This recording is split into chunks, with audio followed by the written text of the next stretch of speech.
Hello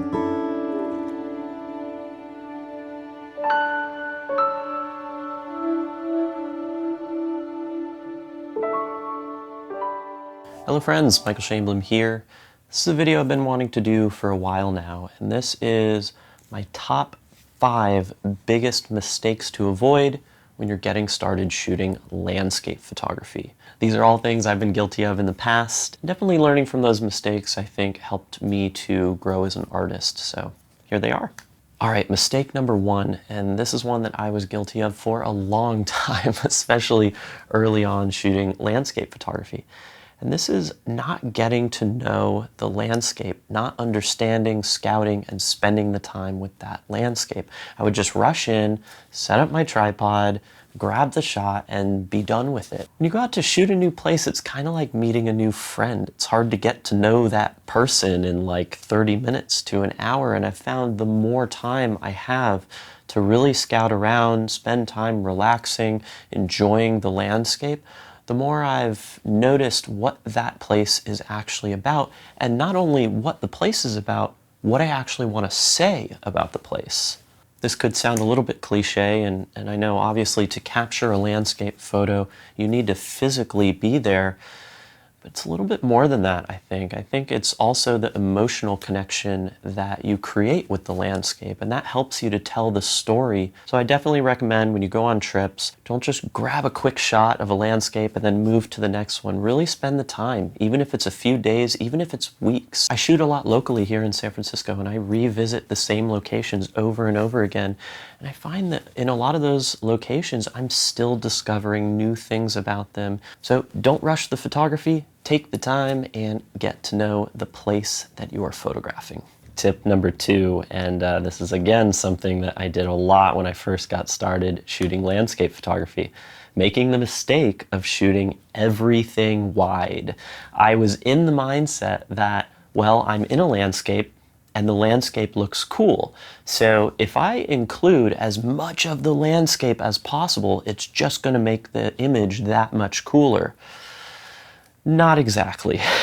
Now, I still do shoot wide-angle landscape photography. I still enjoy it, but there was a time where I shot almost everything at 14 millimeters. I thought that distortion was the best thing ever, and that was it. I never gave telephoto photography or other camera millimeters a chance. I just was obsessed with shooting those dramatic wide-angle shots. I actually find myself rarely going to 14 millimeters anymore. I've definitely found that I'm able to create a lot more unique images by going with the telephoto lens and picking out specific compositions, patterns, and shapes that help to tell the story that I want to tell. Again, I want to say there is nothing wrong with shooting wide-angle landscape photography. I still do it all the time, but if you're one of those people who only shoots wide, definitely try out some other stuff.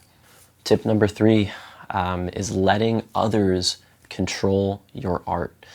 What do I mean by that? Well, with social media, you can share your work online to a bunch of different people, and a bunch of people may share their opinions of your art, and a lot of the times people will say what they would have done different or what they think you should do. It's your art, these are your creations, and these are the stories that you want to tell. Now, I'm not saying not to take constructive feedback, and I'm actually going to talk about this later, but be careful not to turn your art into what you think others want to see, because oftentimes that actually doesn't end up being what people want to see. People want to see your unique visions, your creativity, and what you have to say about a landscape.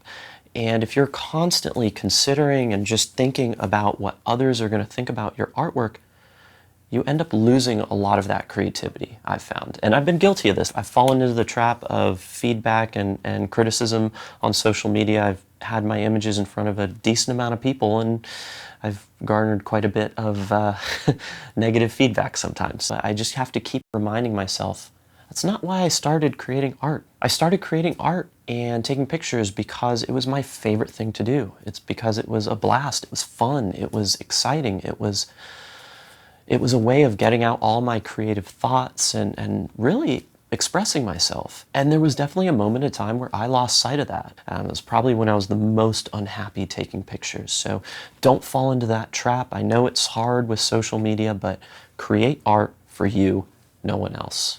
This relates to the last one I just gave.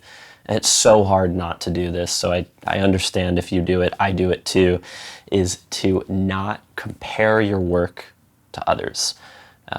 To be honest with you, I still do this. It is so hard with how many images that we're seeing on a daily basis. You can see thousands of images now in a day on social media, and there is so much talent out there, so many incredible photographers. It's hard not to look at these other photographers and then you look at your own work and you say, man, what am I doing wrong? I can't take pictures like this person. I'm just here to tell you that everyone feels that way. Everyone has felt that way at a time. It doesn't matter what photographer you look up to, they have felt that way or they are feeling that way when they look at some other people's images. You just need to remember that you're on your own photographic journey, and as long as you're progressing your artwork, that's the most important part. You just keep creating, keep practicing, and eventually you get to that point where you're taking pictures you never thought you could take before. But it is hard when you look at others and you say, wow, that is just incredible. I don't think in a million years I could ever do that. But the truth is, it takes time. It takes experience. Look at your own work and look to see how you've progressed so far. And if you put in the time and the effort, you're going to look back and I think you'll be proud of the progress that you've made. And my final mistake, and of course this is something I was guilty of too, is not getting enough help with your photography if you need it. Not getting eyes on your images, second opinions on things. And if you're struggling with something and you need some help, ask your friends. The photography community, the landscape photography community is incredible. I mean, there's so many amazing people out there, and most of us are pretty willing to help. Like if I get messages or questions on social media, if I have the time, I always try to help. And I have colleagues and friends that I ask for advice from as well. So, you know, if I've been processing an image for 2 hours and my eyes are getting strained and I can't figure out if something looks right, I'll send it to some friends and they'll give me their thoughts on it. And maybe they'll say, oh, you know, I see some strange color cast in there. Did you see that? And I'll look at the photo and say, no, I didn't even catch that. I've been staring at this image too long and I guess I was in my own head with it. So reach out to other photographers for help